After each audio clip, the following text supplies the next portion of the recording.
What's up guys, welcome back to another Unboxing with Scott.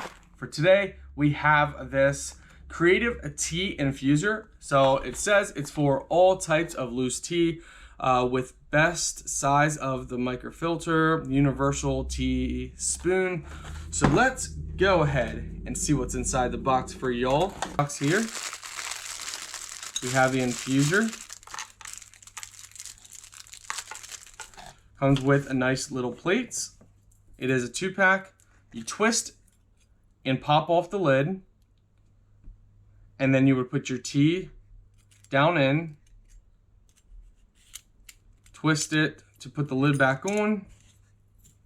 Also do have, so you put this in your tea cup with the tea inside, the leaves, the bags, whatever you have that you want, and you set this down in your cup and you let it soak for a while. Some people, the longer you let it soak, the more strong the flavor is gonna be. And then you take this and you place it over the cup. So it's gonna hang over the cup just like this.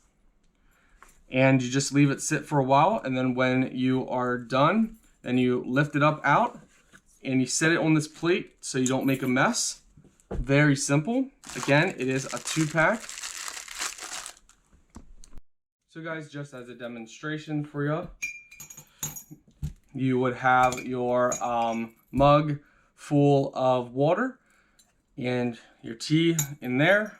Place it on the side like this. Now, obviously, you're not going to be moving your cup around. So when you put this in here, now it does look like there's a little hook so that you could actually put on the side like that. That actually keeps it from falling down in. So if you want to use the hook, that keeps it from falling down inside. And then you just pull it up. Make sure you directly set it down right on your plate. And you're good to go.